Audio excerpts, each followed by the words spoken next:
अस्सलाम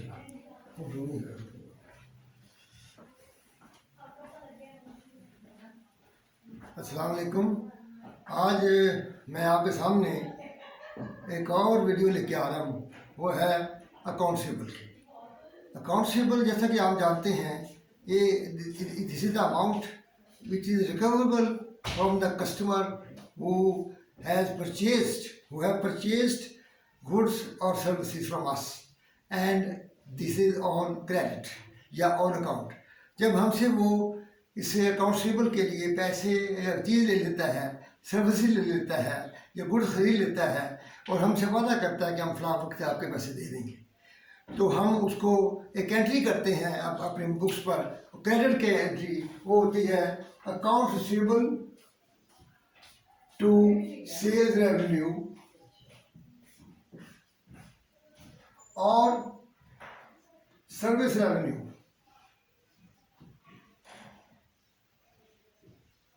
ये हम एंट्री करते हैं और इस तरह हमारे बुक्स ऑफ अकाउंट में अकाउंट रिसीवेबल आ जाती हैं। आप जैसा जानते हैं कि अकाउंट रिसीवेबल जो है, ये जो इसके साथ ये कंट्रोल अकाउंट है। ये जहाँ भी लिखा account receivable is control account. इस कंट्रोल अकाउंट के साथ इसकी सपोर्ट में एक सब्सिडरी अकाउंट बनाया हुआ हमने, which is our personal record. और उसमें हमने क्या किया हुआ है, उसमें हमने तमाम लोगों के नाम लिखे हुए हैं, अकाउंट रिसीवेबल कौन कौन लोग हैं, ताकि हमें वहाँ से कंट्रोल हो सके कि अगर उन्होंने पैसे दे दिए हैं तो हम उनको अपने अकाउंट रिसीवेबल से निकल जाए, उसके बैलेंस ना हो, उसको रिकवर करने की सोचें ना। और अगर वो रिकवरेबल है, कम हो गया तो कम कर दें, अगर वो नहीं दे रहा तो हम देखें कि किस डेट को ये कितनी देर हो गई है नहीं दे रहा, तो हम उसके लिए कोशिश करें। उसके लिए हम क्या करते हैं, उसके लिए लेटर लिखते हैं, अपने आदमी भेजते हैं, मैक्सिमम कोशिश करते हैं कि उससे हमें रिकवरी हो जाए। अगर रिकवरी ना हो तो हमने खुद ही फैसला किया हुआ है कि आप जब भी ये करेंगे, क्रेडिट में जब माल देंगे तो कुछ अमाउंट जो ऐसी रहेगी जो आप तक नहीं पहुंचेगी, वापस नहीं आएगी, लेकिन उसके बावजूद हमें प्रॉफिट होगा, क्योंकि हमने बहुत से लोग, ज़्यादातर लोग पैसे दे देते हैं। जब वो दे देते हैं तो हमें प्रॉफिट हो जाता है, लेकिन जो ऐसा नहीं देता उसके लिए हमें एक दो मेथड हैं जिसको। अब दूसरी बात ये है कि अगर वो हमें पैसे नहीं मिलते तो हमारी सेल रेवेन्यू जो है वो तो इस साल का है, लेकिन अगर वो पैसे ना लें तो पता चले जी वो 2 साल के बाद उस शख्स ने इनकार कर दिया है, या वो मर गया है, या वो भाग गया है, या वो अपना दिवालिया हो गया है, तो हम उसके पैसे उस साल अगर डालेंगे एक्सपेंस कि ये एक्सपेंस हो गया, ये लॉस हो गया, तो वो मैचिंग कॉन्सेप्ट जो है वो डिस्टर्ब हो जाएगा। हम चाहते हैं कि जिस साल रेवेन्यू हो उसी साल ही उसके अपना एक्सपेंस जो है वो रिकॉर्ड करें, ताकि revenue of the same year should be match with the expenses of same year. जब ये हम करेंगे 2 साल के बाद या 3 साल के बाद या 1 साल के बाद, तो वो मैचिंग प्रोसेस का कॉन्सेप्ट जो है डिस्टर्ब हो जाएगा। तो जब डिस्टर्ब हो जाएगा तो हमारा फॉर द ईयर प्रॉफिट जो है वो सही नहीं होगा। इसके लिए IFRS और गैप ने हमें एक रियायत दी है, हमें एक असूल बताया कि आप ऐसा करें कि आप एक अपनी पास्ट हिस्ट्री देकर एक एस्टिमेट करें कि कितने जो है receivable are uncollectable, may be uncollectable. तो आप जब उसको देख लेंगे, फैसला कर लेंगे इतने अनकलेक्टेबल्स हैं, तो फिर आप ये करेंगे, आप उसका एस्टिमेट लगाएं और उसको अकाउंट रिसीवेबल को राइट ऑफ कर दें। उसका राइट ऑफ करने का तरीका क्या है? 2 तरीके हैं। एक तरीका है डायरेक्ट राइट ऑफ, एक है अलाउंस और प्रोविजन मेथड। एक है डायरेक्ट मेथड, एक है प्रोविजन और अलाउंस। अलाउंस मेथड कहते हैं गैप यानी कि अमेरिकन, और प्रोविजन मेथड कहते हैं UK फॉलोअर्स या IFRS followers other than USA। तो वो हम आज यहाँ अलाउंस लिखेंगे, क्योंकि हमारे दोनों ठीक है, प्रोविजन भी हो तब भी ठीक है, अलाउंस हो तब भी ठीक है, क्योंकि बुक्स में जो है जो हम कंसल्ट कर रहे हैं, जिससे हम पढ़ा रहा हूँ मैं, वो है अलाउंस मेथड उसमें लिखा हुआ। तो उसमें एक एस्टिमेट करते हैं on the basis of history कि हमारे कितने साल की ये एक रिसीवेबल कितने साल का अनकलेक्टेबल है, कितने साल का ये रिसीवेबल है। तो वो हम एक एस्टिमेट करते हैं, उसे कहते हैं एजिंग ऑफ रिसीवेबल। एजी को रिसीवेबल जब करते हैं तो वो आपको पता चलता है कि इतने अमाउंट जो है ये है हमारी जो है अनकलेक्टेबल रहती है। उसकी बेसिस पर आप हर साल एक एस्टिमेट करते हैं और एक परसेंटेज लाते हैं, उस परसेंटेज की अमाउंट को आप राइट ऑफ कर देते हैं। अब वो राइट ऑफ कैसे करते हैं और उसको हमारा जो आज मेन है वो ये है। इसमें एक पहला है राइट ऑफ डायरेक्ट मेथड। तो डायरेक्ट मेथड में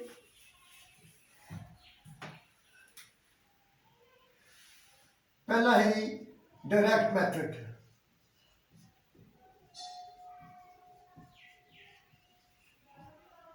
डायरेक्ट मेथड जो है ये हम क्या कहते हैं, एंट्री क्या होती है इसकी एंट्री होती है bad debts expense to account receivable. इसका मतलब है राइट ऑफ का मतलब होता है कि remove the asset from your books of account so that we can show in our balance sheet the amount which is recoverable, which is expected to be recovered। वो हम समझते हैं कि क्योंकि हम बैलेंस शीट में ऐसी कोई अमाउंट बताना नहीं चाहते जिसके बारे में हमें शक हो कि ये नहीं मिलेगी।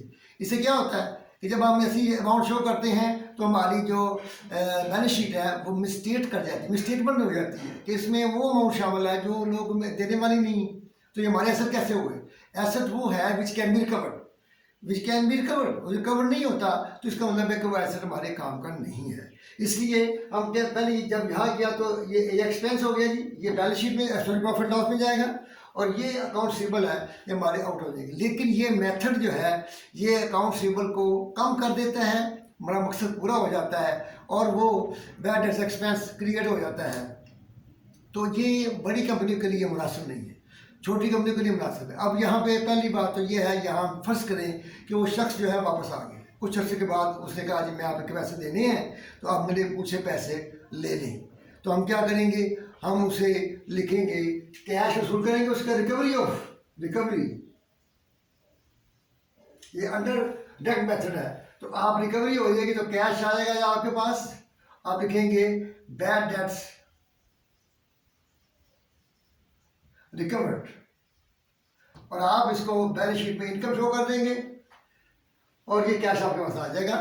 तो इस तरीके से ये हम इसको पहला मेथड हम करेंगे। पहले मेथड का प्रैक्टिकल जो इलस्ट्रेशन है, जैसे आप जानते हैं इलस्ट्रेशन जब कराते हैं उसके बाद हम प्रॉब्लम करते हैं, क्योंकि इलस्ट्रेशन जो होती है वही बेस होती है आपके कॉन्सेप्ट की। जब आपको एक इलस्ट्रेशन समझ नहीं आ रही तो आपको प्रॉब्लम कैसे समझ आएगा, मिसाल समझ में आ जाता है। इसलिए ये हमारा जो है, तो अब फर्ज करें पैसे आ गए तो हमने दे दिया, अब ये अमाउंट के साथ हम करते हैं। तो इसमें एक सवाल है, वो कहते हैं जी कि हमें 11 जुलाई को सॉरी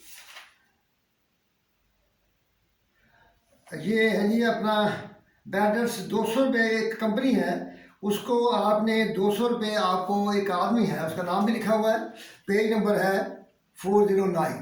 तो इसमें आपने देखा कि वो कहता है जी 200 रुपये हमें मिलने की उम्मीद नहीं है। तो आपने यहाँ पे एडिट डाल दी, 200 रुपये डाल दें, यहाँ भी 200 डाल दें और फ़र्ज़ करें वो कुछ अर्से के बाद कहता है जी मैंने आपको पैसे देने हैं, तो आप वो 200 यहाँ डाल दें, 200 यहाँ डाल दें, तो मसला हल हो जाएगा, ख़त्म हो जाएगी बात। अब दूसरी बात ये है, यह मामला हो गया ख़त्म।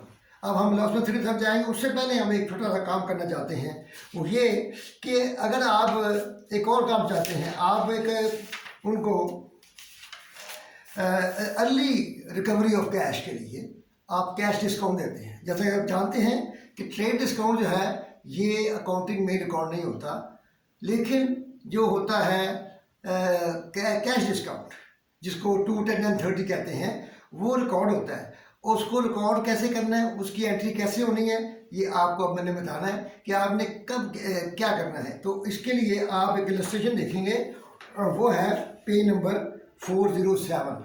आप जब ये मेरी वीडियो देखें, आपके पास बुक होनी चाहिए, आपके पास कागज़ पेंसिल होना चाहिए, जो इम्पोर्टेंट चीज़ देखें आप नोट करें। और उसके बाद ये है कि ये जो बुक है जो आप खुली हो तो आपको वहाँ से दोबारा रिवाइज करना आसान हो जाएगा।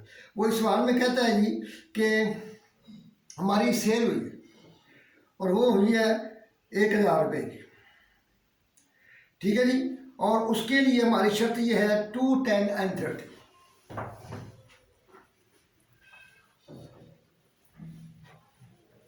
ये अब ये उसको ख़त्म करते हैं जी।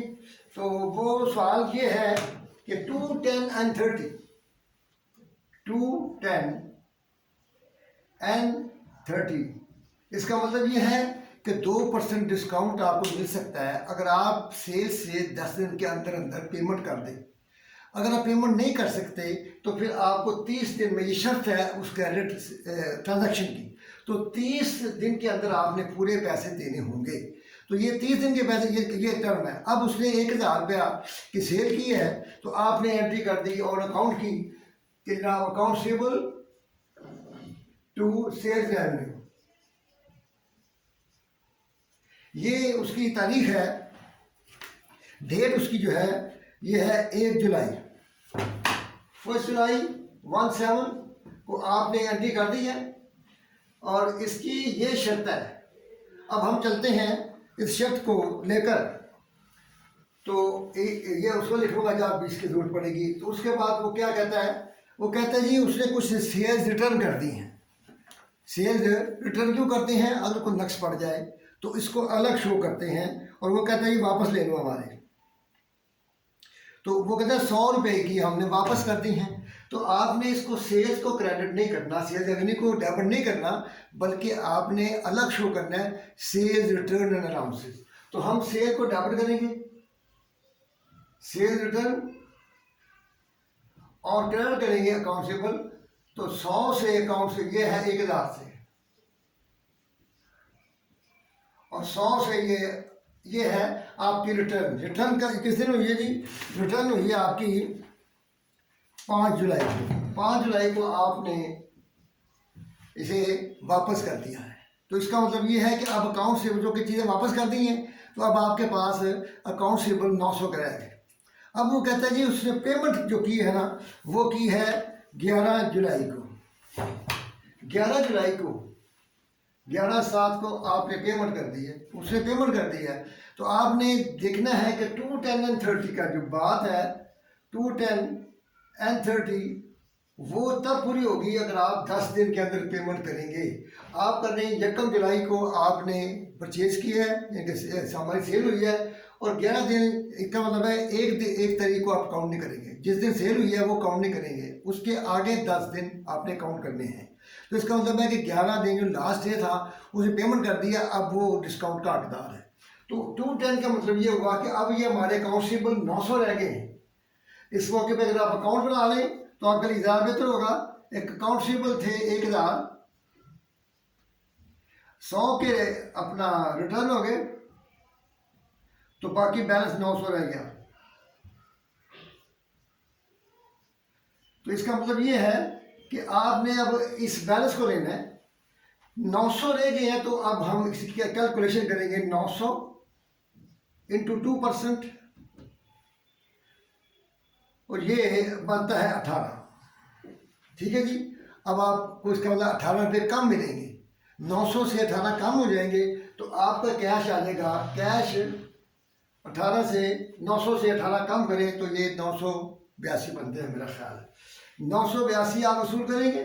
डिस्काउंट जब अलाउड इसे कहते हैं 18, और अकाउंट सेबल 900, ये हमारी एंट्री है। ये उसकी कैलकुलेशन मुकम्मल है कि आपने जब देखा कि वो डिस्काउंट पीरियड के अंदर पेमेंट कर रहा है तो आपने फौरी तौर पर उसकी शर्त देखी 2, 10 and 30 है। इसका मतलब है 2% 10 दिनों में 210 है तो हम उसको पेमेंट करेंगे, तो उसे डिस्काउंट देंगे। डिस्काउंट अलाउड होता है सेल्स पर, ये एक्सपेंस होता है। तो इसलिए जनाब इसे आप 18 लिया तो हमने 18 को डिस्काउंट जब डेबिट किया तो ये हमारा एक्सपेंस हो गया। ये हमारा जो है सेलिंग एक्सपेंस है, एडमिनिस्ट्रेटिव एक्सपेंस, सेलिंग एक्सपेंस है।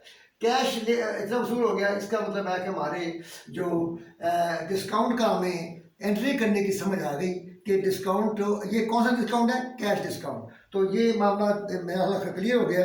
आगे चलते हैं अलाउंस मेथड। दूसरा जो मेथड है इसका, अलाउंस या प्रीमियम मेथड।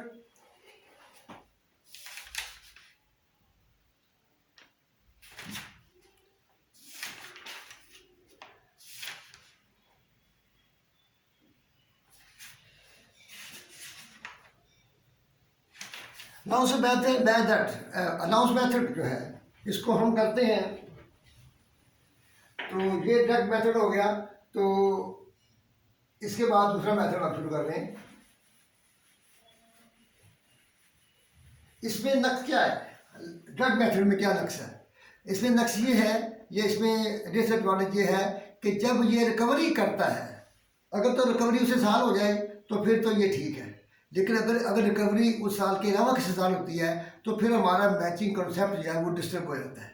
जब वो डिस्टर्ब हो जाता है तो इसका मतलब है कि ये बड़ी कंपनी के लिए दिस इज नॉट सूटेबल, ये सूटेबल नहीं है। और आईएफआरएस और गैप हमें ये कहता है कि आप जब कंपनी बड़ी हो और कॉर्पोरेट सेक्टर में काम कर रही हो तो उसको चाहिए कि वो अनाउंस मेथड या प्रूविंग मेथड इस्तेमाल करे, क्योंकि इसमें हमें जो है वो मैचिंग कॉन्सेप्ट जो है वो डिस्टर्ब नहीं होता, तो उसको फॉलो करता है।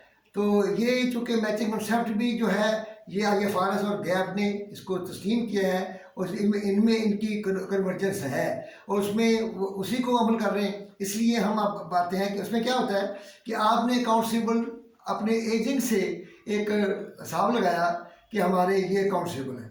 इसी तरह आपने एक तरीका है, दो मेथड इसमें है, एक सेल्स मेथड है, एक अकाउंटेबल मेथड है। पहला है sales method.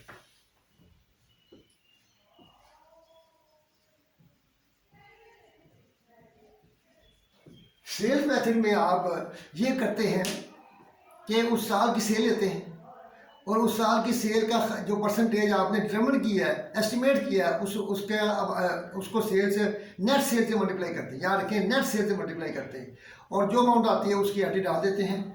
Bad debts expense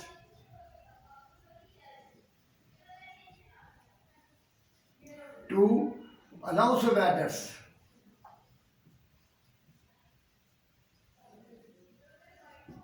ये एंट्री आप डालते हैं। बैड डेट्स एक्सपेंस का वही चीज़ है, लेकिन यहाँ हमने अकाउंटेबल के बजाय अलाउंस या प्रोविजन फॉर बैड डेट्स को क्रेडिट किया है। तो इस तरीके से आपने उसको सेल से लिया। तो इसकी एक मिसाल के तौर पर आप इसको देख लें। तो उसमें वो कहता है कि जनाब आपका हमारी सेल जो हुई है वो 2 लाख हुई है। हमारी सेल इलस्ट्रेशन है 410 पेज के ऊपर और वो कहता है ये हमारी सेल हुई है 12 लाख और हमने ये फैसला किया है कि इसके ऊपर हम जो है वो 10% लेंगे, क्या कहते हैं, बैड डेट्स एक्सपेंस लेंगे।